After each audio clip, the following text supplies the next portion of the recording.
Good morning mga katangs, magandang umaga po, magandang buhay sa inyo.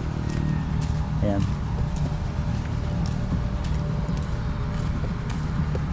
gandang pagka spray kagabi oh. Kaso ayaw magtuloy ng bulaklak, nalalagas. So pinataba natin ng ano yan, ng calcium at saka ng winner. Malalaman natin sa susunod na araw. Tapos isprayan ko naman din ng Calbosync sa taas, foliar. Sa bunga lang naman po yun. Siguro tingnan natin. Ayan, dumating nga po si Paring Jay. May pinabili kong pataba para sa ampalaya, 3 bulto na naman. Ito sa sili, dito sa maliliit na sili, yung talong at saka yung siling malalaki okay na. Tapos na tayo magpatabaran. So ito naman para sa sili. Ito yung pinataba natin dito. Nilagay namin nung bago taniman doon sa siling malalaki, yung dopos. Ito po kasi mahusay po ito pang basal. Ayan po. Tapos pang ano, pang paupo. So dito naman sa bago nating tanim, ang gagawin ko sa pangalawang pataba to, kasi pinataba natin nung una ng calcium lang. So ngayon sa pangalawa, ito patataba natin. Nagpalipas lang tayo ng 4 na araw o 5. Tapos ngayon naabunuan uli natin dito. Ito ang gagamitin natin, yung dupos. Kasi maganda to, subukon na sa, lalo sa mga basal na yan, sa maliliit. Ayan po ang ganyan. Ang content po niyan, ang laman niyan ay phosphorus lang, 22%. Pure, puro na phosphorus. Kaya ang gagawin po nito, palalakihin yung puno ng sili, pagsasangahin at pakakapalin yung ugat. So ito ididilig ko, ikuha natin, pa-power spray ko rin. Laking ginhawa kaya nun. Tulad nito, 1 araw at kalahati lang nila, ay bali 2 araw, itong talong at saka yung sili. Bilig po yan sila ni Greg at saka nung pinsan niya. So kahapon natapos yung sili, tinapos din nila. Kaya ngayon nagdadamo sila sa palaya. Okay, ayan, nagsisimula na nga po kami mag-abono, kami ni Greg, kasi sinubukan kong mag-isa, tumitining yung ano, yung pataba. Kailangan hinahalo. So ayun, si Greg ang nakatutok doon sa bungad, siya nagdidilig. Ako hinahalo ko, tumitining gamit po natin dopos. Bali ang timpla ko dito mga katong, 4 na kilo, isang 200 liters na gram, yung malaki po na yan. Tapos pinahaluan ko ng 1 kilong 2100, 1 kilo lang po. Tapos ito 4 na kilo.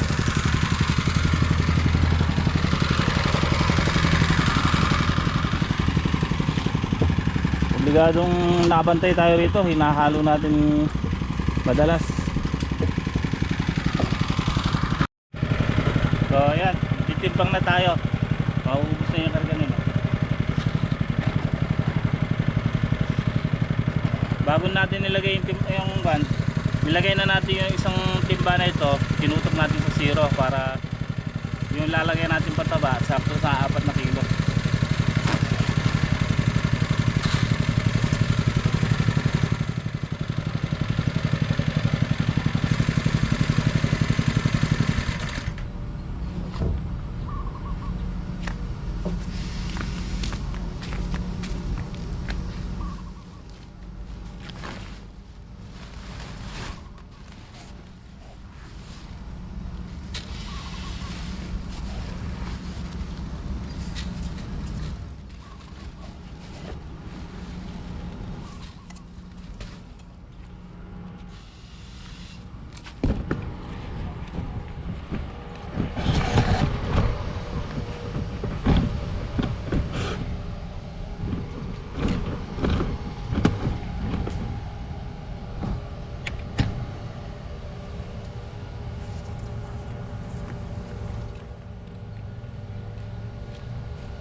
Ayan.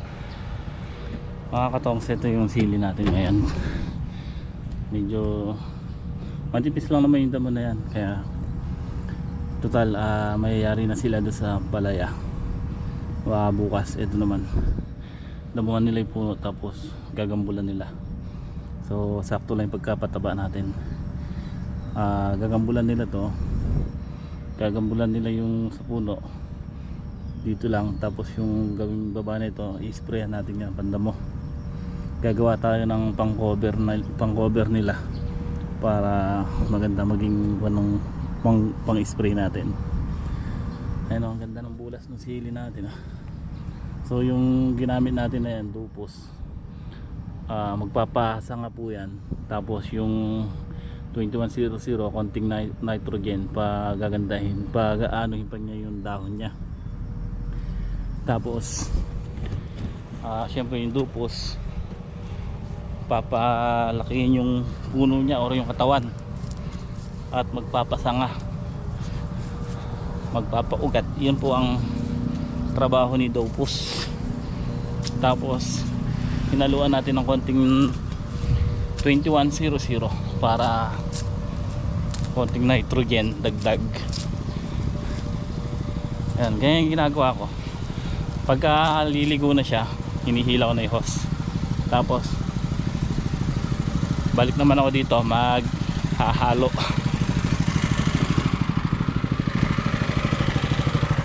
Yan, obligado kasing haluin, tumitining. Yung dupos kasi parang ano yan, parang buhangin. Inorganic po yan, kaya walang problema kahit na ano sa puno.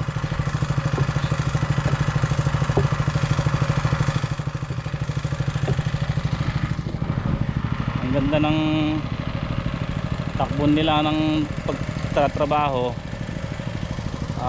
Pangatlong araw pa lang sila dito, yung tatlong pumunta. Grass cutter nila to, napataba nila yan. Tapos yung talong natapos. Then yung sili tinapos na rin grass cutterin at sya napatabaan. So ngayon doon sila nagdadamo sa ampalaya. Pinauuna ko muna yung mga puno na ampalaya. Pagkayari doon tatanggalin na nila yung bunutin na nila yung puno ng kamatis, nilinisin na yung isang tudling na bakante ron. So pagayari nila doon, dito naman sila sa sili natin, at gagambulan, dadamuhan at gagambulan. Pero baka mamaya singit namin itanim yung sili doon sa kabila. Total na-sprayan ko na ng pandamo. So kahit tiyanan natin pararo pagka umulan. Okay, nailipat na namin yung drum. So yung sigarilyas naman ang patataba namin. Natapos na itong sili. So tanghali na, kakain muna tayong almusa, tanghalian. Pare, ano ba ito? Pare. Tinolak. Tinola.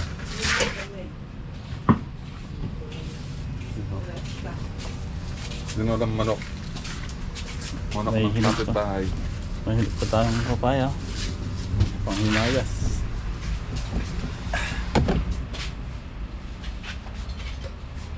Ambay! Ako na tawas kanina pa. Pagayariin lang namin ni Greg tong pinapa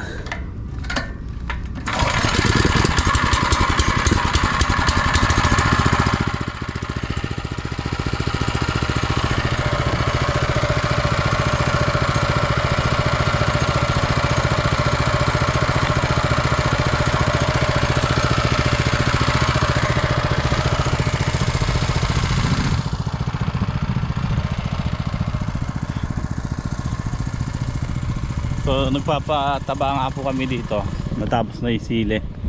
Then ito namang sigarilyas pinapatabaan namin. Ito yung sigarilyas natin, naninilaw na kulang sa pataba. So ngayon lang natin nakuha na ng pataba. Ayan.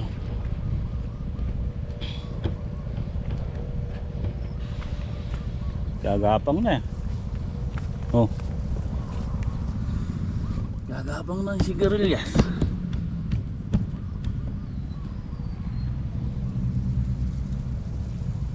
Wala bang namatay? Dalang lang. Kung ganong tigmain sa puno.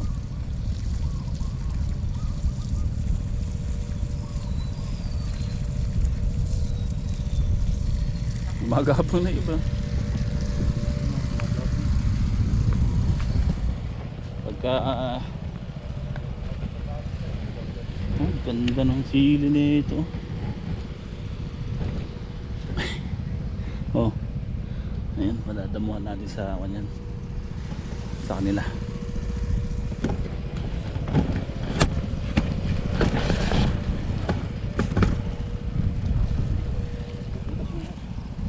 Ha? Dalam ko.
Ito iniingatan natin yan.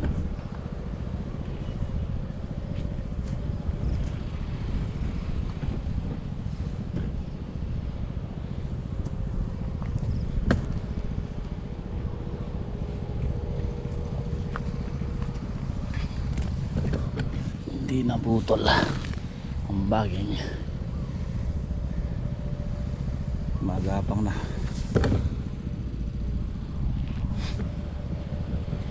So yung ginagawa nila ngayon ng mga kapatid ko, ano ni Pogi at saka ni Aba, yung kasama ni Greg, natapos nilang damuhin yung ano, yung ampalaya. Saglit lang damuhan. Ngayon ang pinagawa ko, pinauhuway ko na yung tataniman ng sili. Doon yung binombahan ko ng basta pa bukas maitanim namin. Papaupuan natin ano yun ng lupos. So sabi ko hukayin muna nila yung tutundusan. Kumbaga kuwan lang ka, konting hukay lang naman yun. Tapos pa ano ang namin ng lupos, tsaka sa hapon yun, so sabay-sabay namin itatanim para medyo matuyo ng konti yung lalagay natin pataba. So ganun ang gagawin natin dun. Yun ang ginagawa nila. Then ang ganda ng pagkaano ng ampalaya. Nalinis nila lahat ng tudling na ampalaya lang muna, kasi yung kamatis dapat anuhin nila. Sabi ko unahin na nila yung lilinisin na rin sana nila yung tudling ng kamatis. Sabi ko unahin na nila yung pagtataniman ng sili.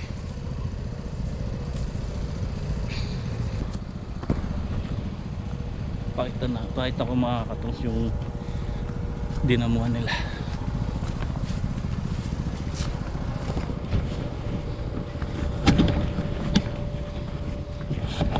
Ito na patabaan ko kahapon lahat yung sili.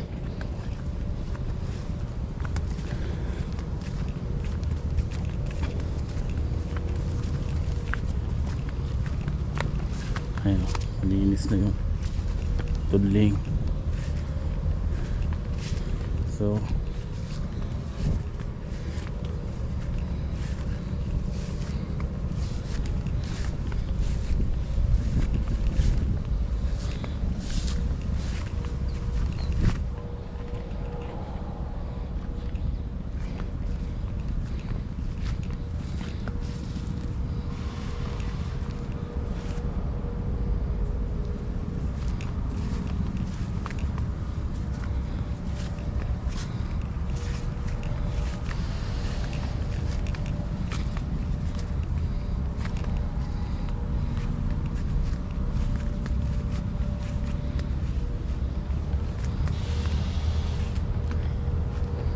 pambunga, dahil pambunga.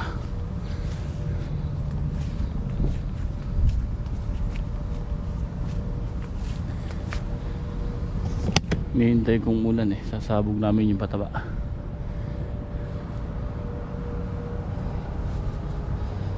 Pataba ulit tayo. Ganda pa nung lalabas ng bunga.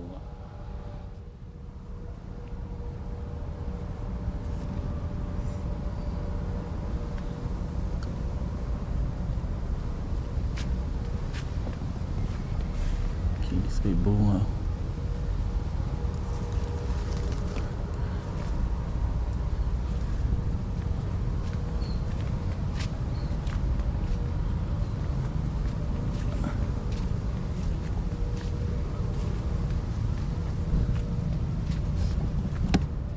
Diba?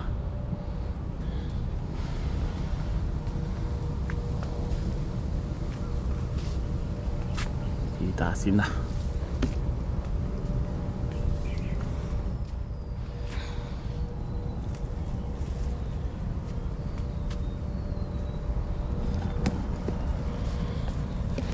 Ayos, linis na yung ampalaya.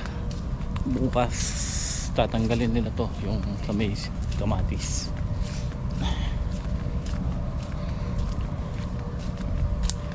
Tapos nandito sila sa nagbubungkal ng tataniman.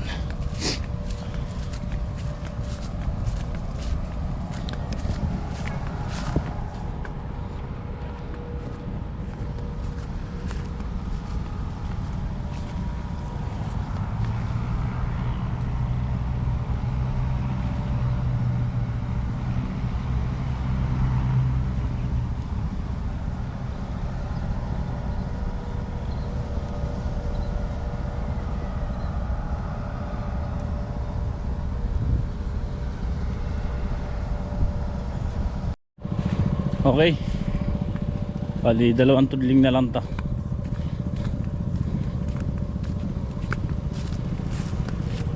Dalawang tudling na lang yung tinututukan ni Greg. Itong sigarilyas.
na? Lahat? Pabere ka po. Yan na. Ha? Siyam.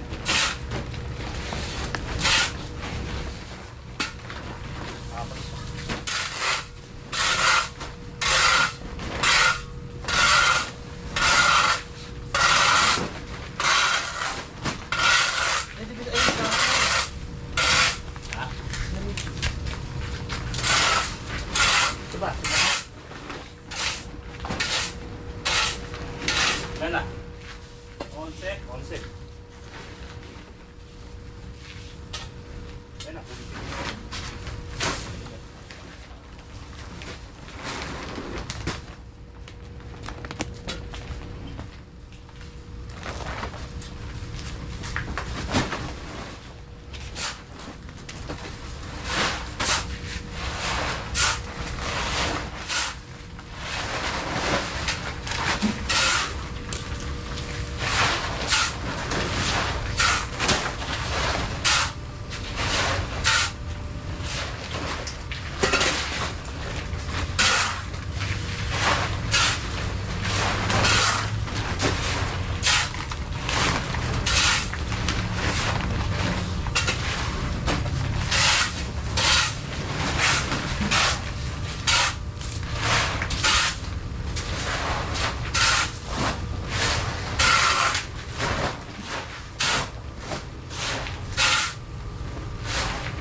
Dalawa na maganda.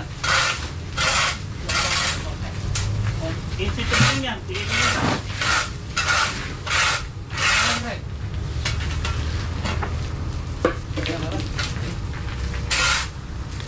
Sila na. Ha? Walo.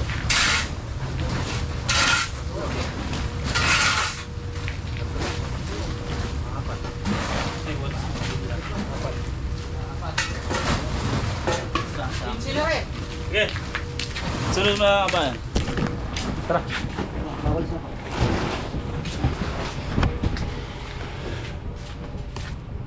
Sisingit namin yun. Papataba, isasabog. Ayan yung ulan. Ayun o. Nangingitim dun eh. So, total malinis naman na. Sisingit namin. 5:30 na nga, pero saglit lang yun.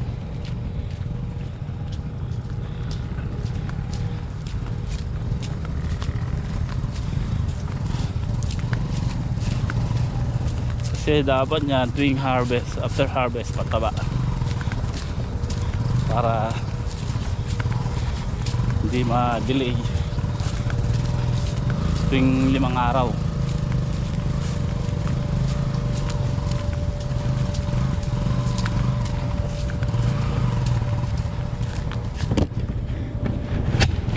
Yun lang.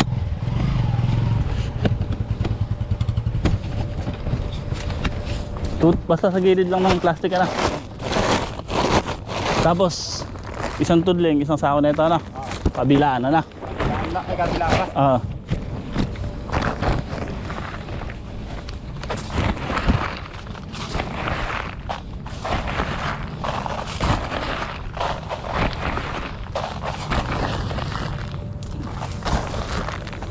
Pag mo ganong kakalat na.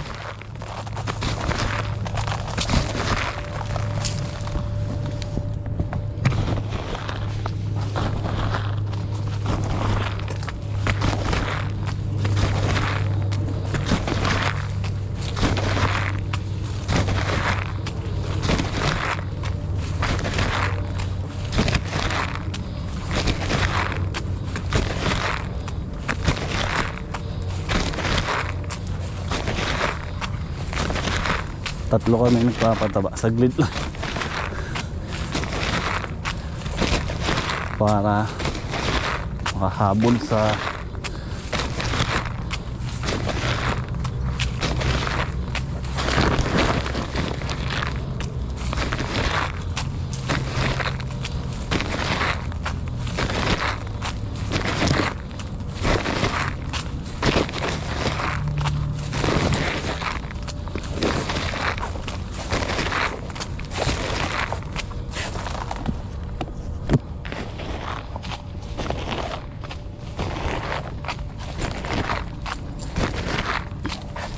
3 bulto, 15 tudling.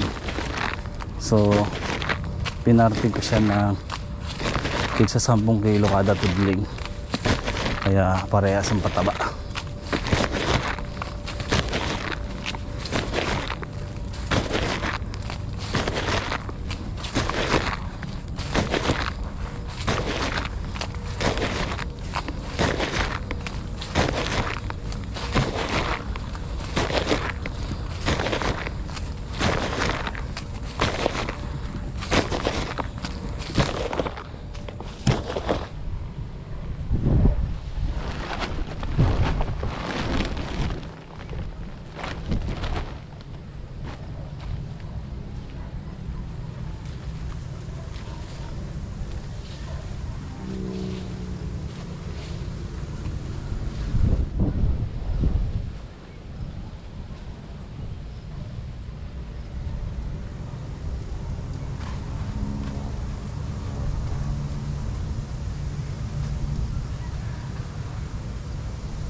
Hindi, ambot-ambot ulan ano? Tatagtal na kalabin ano?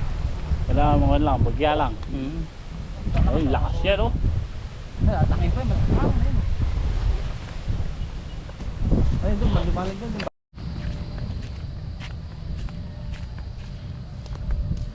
Bumabawi na yung sili natin oh. Naglalaglag na naman ang mga bulaklak tsaka buko. Ayun oh, namumuti na naman. So anuhan lang natin uli ng patabayan, dadalasan natin kasi tagal natin hindi napatabayan, kaya humina resistensya yan, ginapitan ng sakit. Ayan, tinamaan ng punggos. Okay naman na yan kaysa patabaan natin ng nag-uulan, maraming mamamatay at gagrabe yung kanya, yung punggos. So okay na yan, at least madaling nakaka-recover yung sili natin. Ito yung ginawa ni Pogi, yung kapatid ko at saka si Aba kanina, pagkayari nila magdamo sa ampalaya. Pagbungkal na sila ng tataniman ng sili oh. Kaya ano lang natin yan, lalagyan lang natin ng paupo para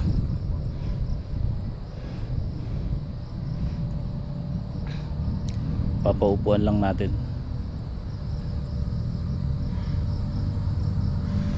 Ayan, nayari din nilang bungkalan yan. So bukas anuhan namin ni Greg, bobombahan namin ng, kumbaga anuhan natin ng power spray din ng ano, ng paupo yung dupos, at sa hapon pwede na natin itanim.